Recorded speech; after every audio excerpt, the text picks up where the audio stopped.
그래서 저는 지금도 엔비디아가 길게 보면 더 많이 가 있을 거라고 저는 보는 입장입니다. 삼성전자도 저는 여전히 갈 거라고 보고 SK하이닉스도 갈 거라고 보는데요. 이런 말씀 드리면 좀 너무 과한 거 아니냐라고 하실 수도 있겠는데 그래도 1.5배에서 2배 정도는 더 열어놔도 되지 않을까 저는 개인적으로 좀 보고 있어요.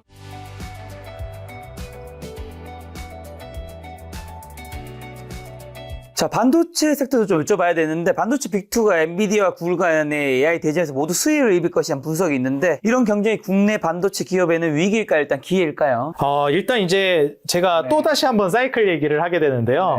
보통 이제 첫 번째 사이클의 우량주, 특히 이제 코스피의 반도체 쪽부터 움직임이 시작된다라고 말씀드렸는데 2단계, 3단계로 넘어가면 그럼 반도체는 그때부터 끝난 것이냐? 이렇게 생각하실 수 있어요. 지금 2단계, 3단계 요런 이제 그 과정 안에 있다라고 얘기했기 때문에 뭐 제약바이오 로봇 뭐 아니면 자동차, 뭐 화학, 2차 전지는 갈 수 있겠지만 인프라나 근데 이제 그러면은 반도체나 이런 쪽은 끝난 거 아닌가? 생각하시겠지만 실상은 좀 그렇지 않은 경우가 대부분입니다. 반도체는 맨 바닥부터 맨 먼저 움직이지만 맨 마지막까지 움직이는 경향이 커요. 그래가지고 사실 중간중간에 좀 조정은 나오기는 하지만 천천히 굉장히 길게 갑니다. 그래서 2단계, 3단계가 가더라도 쭉 움직이는 경향이 많아요. 그리고 더 나아가서 지금의 이제 반도체 트렌드를 본다라고 하면 결국엔 AI잖아요. 근데 AI가 요즘 뭐 엔비디아가 예전만 못하다 주가도 그렇고 뭐 솔직히 AI 고점론 얘기 나오고 나서부터는 뭐 좀 별로다 이런 얘기도 많이 합니다. 근데 솔직히 말씀드리면 엔비디아가 이렇게 좀 주춤하고 있는 모습에서 저는 그렇게 크게 위기의식을 느끼고 있진 않아요. 왜냐하면 엔비디아가 주춤할 때 다른 빅테크 기업들이 올라갑니다. 저는 더 불안한 게 엔비디아만 올라가는 과정을 첫 번째 단계라고 봐요. 보통 이제 우리가 맨 처음에 혁신이 이루어질 때는 소수의 몇 개 기업 혹은 특정 한 개 기업이 그 업종을 다 끌고 가버립니다. 이번에 AI 같은 경우에는 엔비디아가 그랬다라고 보고요. 과거에 뭐 스마트폰도 애플이 처음에 끌고 갔잖아요. 그러한 이제 구조인데 나중에는 어떻게 되죠? 삼성도 스마트폰 진입하고 화웨이 뭐 다 진입하잖아요. 그런 구조로 가기 시작할 때가 진짜 제대로 전성기가 오는 시기입니다. 그래서 엔비디아 독주 체제로 가다가 잠시 엔비디아가 숨고르기를 하고 말씀드렸듯이 뭐 인텔이랑 그 다음에 이제 뭐 애플이라든지 뭐 협력한다더라 이런 얘기 나오고 그리고 더 나아가서 이제 뭐 그 팔란티어라든지 이런 기업들도 지금 얘기가 많이 나오고 있는데 이렇게 좀 다변화되는 구간으로 갈 때가 오히려 저는 제대로 전성기로 넘어가는 거라고 봐요. 여태까지 엔비디아만 갈 때가 아니라 뭐 구글이라든지 지금 뭐 알파벳 같은 기업들이죠. 이런 기업들까지 같이 움직이기 시작하는 요즘 엔비디아 독주 체제가 아닌 다른 빅테크 기업들까지 이제 순서가 오면서 올라가는 시기가 훨씬 더 이제 2단계, 3단계로 AI가 성장하는 단계라고 보시면 좋을 것 같다. 말씀드립니다. 자, AI 반도체 관련해서 한국 주식 뭐 여쭤보기 전에 빅테크부터 보면 이제 우리가 7개 종목, 뭐 요즘에 그 팔란티어도 붙고 딴 것도 붙고 하는데 빅테크 종목 중에서는 뭐 종목 선별 기준 어떻게 보시고 어떤 거 지금 좋게 보시나요, 그러면? 아무래도 저는 지금 쉬어가긴 하지만 엔비디아 요즘 평이 그렇게 좋진 않잖아요. 그러니까요. 오히려 안 좋을 때 좀 이렇게 모아나가는 전략도 괜찮을 것 같고요. 그리고 여태까지 이제 좀 주목을 많이 못 받고 있기는 했었지만 팔란티어가 이제 최근에 많이 좀 올라오고 있기는 합니다. 사실 제가 이제 미국 주식을 좀 집중적으로 하진 않기 때문에 분석을 딥하게 들어가진 않지만은 엔비디아에 가려지면서 못 가고 있었던 섹터들, 팔란티어뿐만이 아니라 특히나 이제 최근에 움직임을 보여주고 있는 인텔, 특히 인텔 같은 경우에는 많이 좀 묻혀 있었잖아요. 와, 인텔 옛날 인텔 아니다. 이거 이래가지고 인텔 큰일 난다. 이런 얘기가 있었는데 완전히 또 다른 양상을 보이고 있긴 합니다. 근데 여기에서 제가 이제 하나 말씀드리고 싶은 거는 대장주는 그래도 대장주예요. 그러니까 예를 들면 뭐 지금은 이제 반도체가 대장이 SK하이닉스가 돼버렸잖아요. 그렇죠. 근데 이제 대장주만 가진 않거든요. SK하이닉스가 대장주라고 SK하이닉스만 가진 않고 SK하이닉스가 주춤할 때 삼성전자가 더 잘 가는 구간도 있습니다. 근데 길게 보면 SK하이닉스가 결국엔 더 많이 가 있어요. 그래서 저는 지금도 엔비디아가 길게 보면 더 많이 가 있을 거라고 저는 보는 입장입니다. 지금이야 조정을 보여주고 있지만. 그래서 우선적으로 오히려 조정 나올 때 엔비디아를 이럴 때 좀 보시는 게 어떨까? 저는 좀 말씀드리고 싶습니다. 뭐 구글이라든가 MS라든가 메타라든가 애플이라든가 이런 종목은요? 아무래도 이제 MS라든지 애플 이런 쪽은 뭐 인텔, 구글도 그렇지만은 계속 좋을 거라고 보는데 엔비디아를 제외하면 저는 이제 알파벳, 구글 쪽을 좀 괜찮게 봅니다. TPU 요즘. 예. 그래서 사실 이번에 그 얘기가 많이 나온 게 워렌 버핏이 은퇴하면서 마지막으로 산. 네, 마지막으로 이제 투자를 하고 떠났다라고 평가하는. 그래서 뭐 일각에서는 많이 얘기하는 게 이제 다음 지도자에게 힘을 실어주기 위해서 뭐 그렇게 얘기가 나온 거다라는 말도 있기는 한데, 어찌 보면은 구글 투자 못한 거를 뭐 내가 모르는 분야기도 하고 좀 아쉬운 투자 전략 중에 하나였다. 구글을 투자하지 않은 게. 네. 이런 얘기들도 하기도 했었기 때문에 저는 구글을 좀 눈여겨볼 만한 기업으로서 보고 있습니다. 지금 빅테크 중에서는 엔비디아랑 구글을 가장 좋게 보시는 거네요. 그렇죠. 엔비디아랑 구글이 앞으로도 좀 계속 쭉 이끌어갈 거라고 보고 있습니다. 자, 그럼 한국으로 넘어와서 삼성전자 주가 상승을 이끄는 외국인과 기관의 매수세는 좀 어떤 기대감에서 비롯된 걸까요? 신고가 찍고 지금 살짝 조정받았다가 다시 오르고 있죠. 네, 아무래도 이제 삼성전자가 어쩔 수 없어요. 2등주가 돼버렸습니다, 이제는. SK하이닉스에게 밀리면서.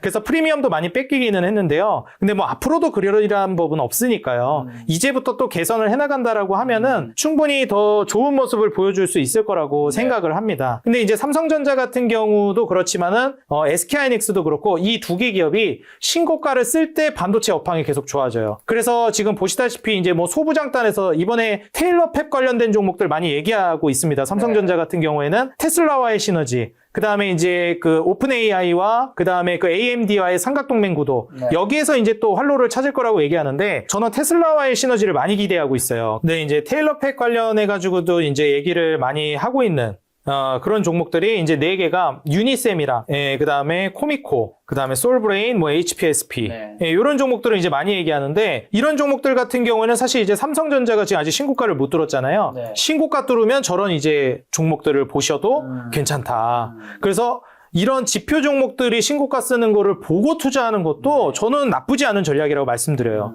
그래서 화장품도 APR 신고가 쓰면은 괜찮은 화장품주 담으시라. 뭐 코스메카 코리아, 코스맥스, 그 다음에 뭐 달바 글로벌, 이런 괜찮은 화장품주를 APR 신고가 가는 거 보고 찍어도 수익 내기가 수월하다. 이런 말씀 드리거든요. 그래서 삼성전자도 좀 그러한 식으로 이용하는 것도 저는 괜찮을 것 같고, 특히 제가 앞서서도 얘기를 한번 했는데 SK하이닉스가 많이 올라갔잖아요. 삼성전자보다는. 근데 더 싸요. 오늘도 더 많이 올랐던데요. 예, 그래서 사실 제가 마진율 대비해서 PER이 싼가를 보시라 말씀드리는데, SK하이닉스는 이게 진짜 AI 반도체의 힘인데, 제조가 진짜 지적 재산을 파는 것도 아니고 플랫폼도 아닌데 50%대가 나온다는 게 대단한 거거든요. 근데 PER은 6배입니다. 그럼 이걸 비교해 본다라고 하면 마진율 대비해서 지금 PER이 너무 싼데, 삼성전자가 물론 달라지면은 괜찮겠지만 뭐 21%, 18%를 보는데 PER이 10배예요. 삼성전자가 하이닉스 대비해서는 비싼 거네요. 그렇죠. 비싸죠. 그러니까 주가가 많이 올라갔다고 해서 비싼 게 아니라 버는 돈 대비해서 지금 시가총액이 싸냐 비싸냐를 따져야 되는데, 지금 이익 구조라든지 버는 돈 대비해서 삼성전자는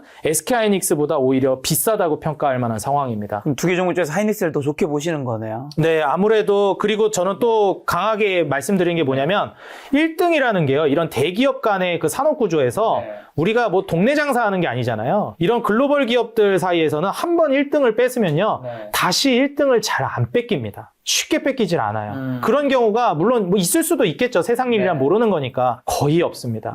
그래서 제가 이번에 삼양식품을 정말 높게 평가했던 것도 수출을 기반으로 해서 이 라면 업계 그 수십 년간의 그 1등 자리를 완전히 바꿔버렸잖아요. 농심으로부터. 예, 그렇기 때문에 한 번 1등을 뺏기 시작하면 다시 1등을 내주는 일은 잘 없습니다. 그럼 삼성전자 하이닉스 주가 전망은 좀 상승률 어디까지 보시나요? 삼성전자도 저는 여전히 갈 거라고 보고 SK하이닉스도 갈 거라고 보는데요. 이런 말씀드리면 좀 너무 과한 거 아니냐라고 하실 수도 있겠는데, 그래도 1.5배에서 2배 정도는 더 열어놔도 되지 않을까. 저는 개인적으로 좀 보고 있어요. 그래서 지금 현 시점에서 좀 보신다라고 하면, 물론 당연히 사이클상으로 봤을 때 앞서 보여드린 이 마진율이 내후년부터는 꺾일 거로 보고 있거든요. 그럼 이때부터는 주가가 또 떨어질 수 있어요. 그래서 시기상으로는 내년까지는 저는 정고점 뚫고 더 갈 거라고 보고 있고요. 그래서 만약에 내년에 이 정고점은 저는 일단 뚫는 거는 기본으로 저는 생각하고 있습니다.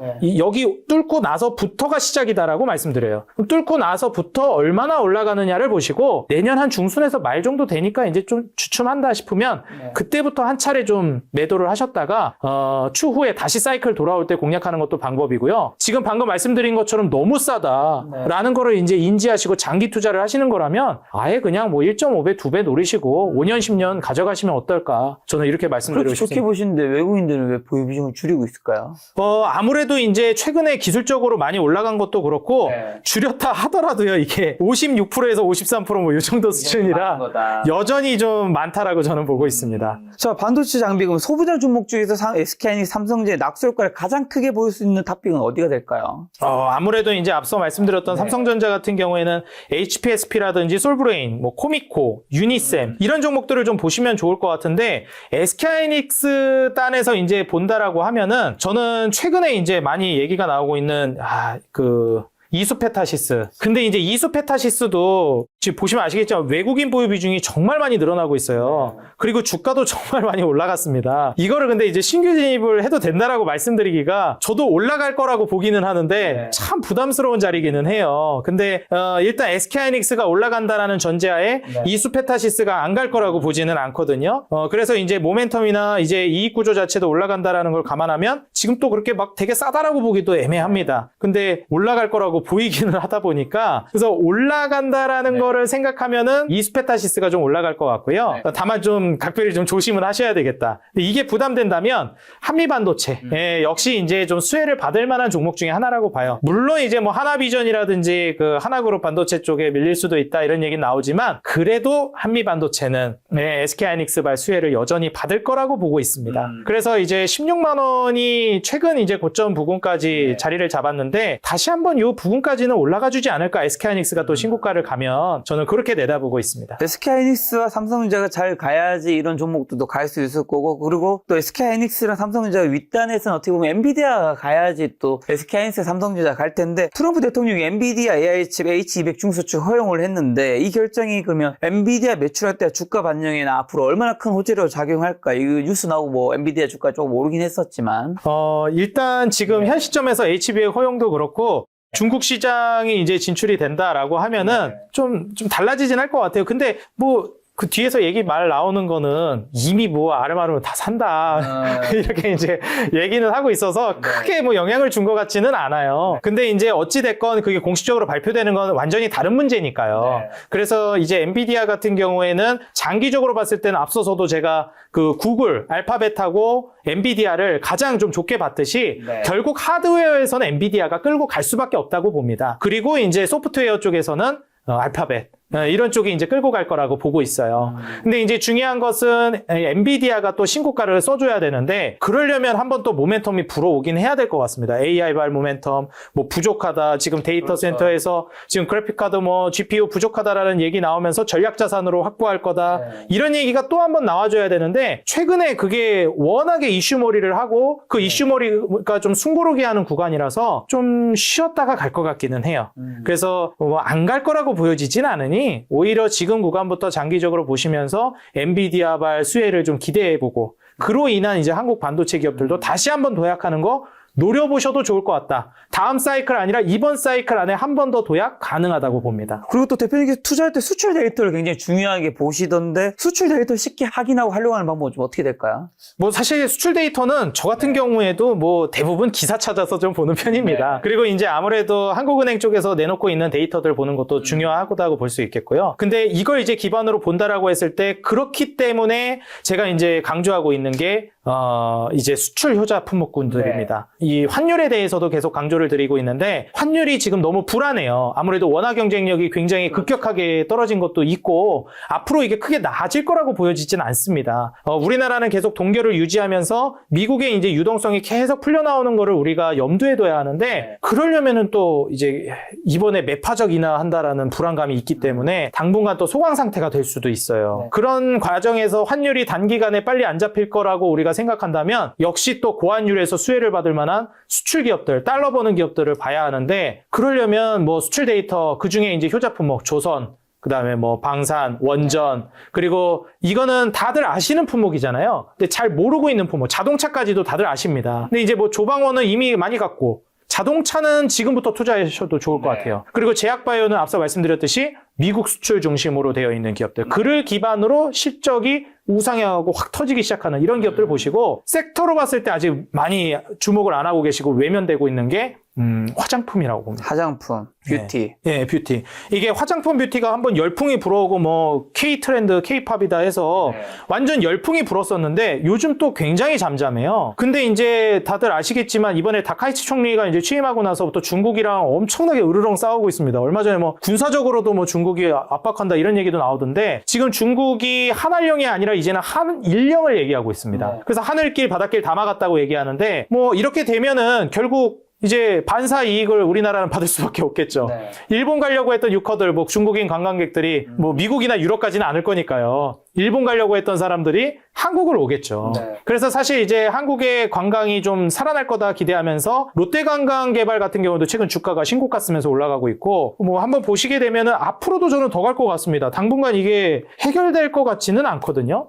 그래서 다른 관광주들 많지만은 롯데관광개발이 지금 상징적인 기업이고 외국인 매수세도 꾸준히 들어오고 있어서 만약에 이제 관광 쪽으로 본다라고 하면 이런 종목을 보시는 게 좋을 것 같아요. 뭐 제 어떤 분들은 그래서 이제 또 종로에 올리브영 줄 엄청 설 것 같다. 그래서 CJ 봐야 될 것 같다. 이런 분들도 계시더라고요. 근데 저는 뭐 이런 종목들도 괜찮다고 보지만 역시 또 이제 우리가 화장품 하면은 중국인 관광객들이 엄청난 역할을 하지 않았습니까? 그래서 이제 그 2014년도, 15년도 화장품 광풍이 불었을 때를 생각하면 그때 당시 중국 관광객들을 기반으로 한 화장품 붐이 이번에도 또 불어올 수 있다라고 보여져요. 그래서 수출을 기반으로 한 화장품 관련된 종목들 이번에 한번 주목해 보시고 또 우려할 만한 포인트가 그럼 또 2014년도, 15년도 중국인 관광객들 때문에 올라가긴 했지만 거기서 한한령 해가지고 완전히 죽지 않았냐. 그것도 이제 우려해야 되지 않냐 하시겠지만 이번에는 좀 양상이 다른 게 그때는 중국 의존도가 굉장히 높은 상황에서 수출 중심이었는데 이제는 미국, 중동, 유럽 전부 다 아우르면서 중국이 플러스 요인으로 온 상황입니다. 그러니까 중국에 완전히 의존되어 있는 상황이었느냐 전 세계적으로 붐업이 되면서 이제 매출이 늘어나고 수출이 늘어나는데 중국이 여기에다가 양념을 딱 쳐주느냐 그 차이인 것 같아요. 그래서 중국 의존도가 지금 현재 시점에는 그렇게 높지 않은 상황에서 중국까지 들어오는 거라고 보고 있기 때문에 화장품은 이번 기회에 한 번 더 도약을 할 거라고 보고 있습니다. 그럼 화장품과 관련된 피부 미용기기는요? 아, 피부 미용기기 너무 좋거든요. 아, 근데 주가가 이미 너무 갔어요. 그래서 제가 작년에는 그래서 화장품 보지 말라 그랬어요. 제가 작년에는. 화장품보다 지금 의료 뷰티. 우리가 흔히 뭐 추성훈 씨도 나와가지고 그 리들샷이었나? 이거 막 엄청 따끔거리는 거 맞으시더라고요. 그래서 그게 이제 그 VT에서 나온 제품인데 야, 이것도 정말 많이 갔는데 최근에는 분위기가 좋지 않습니다. 왜냐면은 너무 많이 갔어요. 그래가지고 뭐 VT만 해도 그렇지만 휴젤, 예, 이것도 제가 이제 작년에 말씀을 드릴 때 휴젤 같은 경우도 뭐 매일경제 TV 방송 나가면서도 휴젤도 작년 중순부터 굉장히 많이 말을 했는데 그때 근거가 휴젤 같은 경우에 뭘 들었냐면 비만 치료제가 지금 뜨고 있는데 아시다시피 이제 비만 치료제 같은 경우는 살을 급속도로 빼기 때문에 살이 처진다. 그렇기 때문에 반드시 보톡스 시장, 피부 탄력 시장이 따라붙는다 라고 말씀을 드렸고 비만 치료제는 한국이 주도를 하고 있지 않은데 이런 피부 의료 뷰티 쪽은 한국이 주도하고 있다. 그렇기 때문에 비만 치료제 사지 말고 휴젤이나 파마리서치를 사시라 말씀드렸어요. 리쥬란 콘쥬란이 이쪽이죠. 파마리서치. 근데 이쪽도 이미 너무 많이 갔어요. 세트가 좀 많이 꺾였네. 네. 그리고 또 이제 뭐 다들 아시겠지만 클래시스. 예, 이런 기업들도 너무 이제 대표적인 종목군인데 그나마 클래시스가 좀 들떨어지긴 했습니다.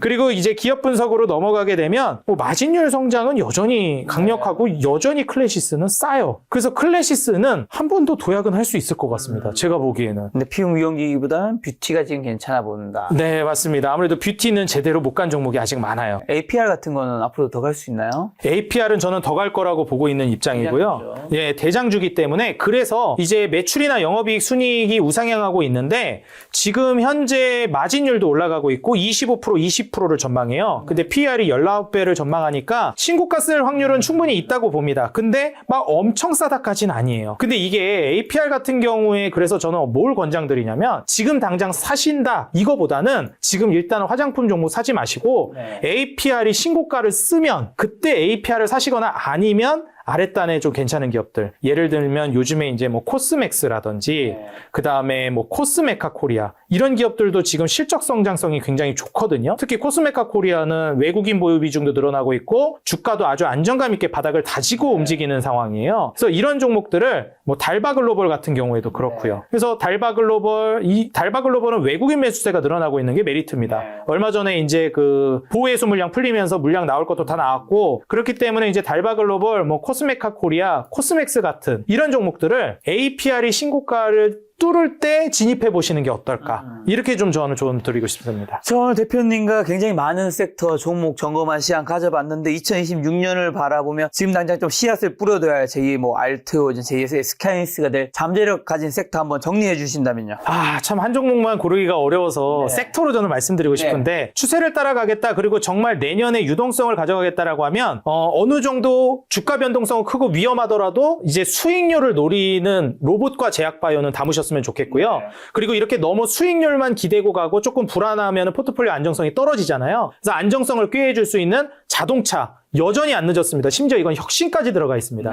그래서 자동차랑 그 다음에 화장품, 2차 전지 쪽은 같이 미리 선침의 관점으로 들어가는 거 저는 좀 권장드리고 싶습니다. 자, 로봇과 제약바이오와 자동차와 화장품과 그 2차 전지면 현금 1억이 있다면 좀 어떻게 조금 비중을 나눠야 될까요? 저라면은 자동차 쪽에 좀 비중이 많이 들어가 있을 것 같아요.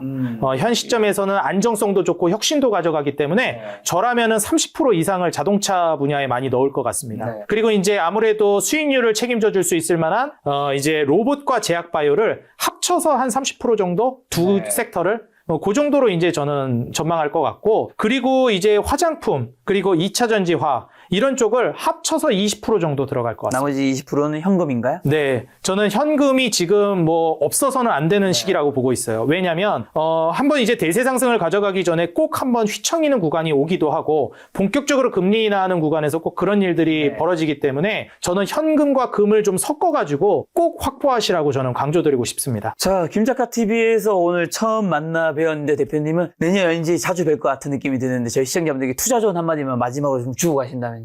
항상 이번이 마지막인 것처럼 투자하시는 분들이 정말 많습니다. 근데 투자는 내일도 있고 내후년도 있고 사이클은 언제든지 돌아옵니다. 그렇기 때문에 오늘이 마지막인 것처럼 매매하지 마시고요. 원칙대로만 잘 해나가신다면 좋은 결과 있을 거라고 봅니다. 항상 우리 개인 투자자 여러분들의 수익 그 하나만을 위해 여러분들이 돈을 벌 때까지, 그리고 여러분들이 돈을 벌어야 제가 돈을 벌 수 있다는 모토로 정진해 나가겠습니다. 내년에 대표님과 자주 인사드리도록 하겠습니다. 오늘 만나요 대표님의 이창대 대표님이었습니다. 지금까지 여러분 소중한 시간 함께해 주셔서 정말 감사합니다. 오늘도 김작가였습니다. 고생 많으셨습니다. 네, 감사합니다.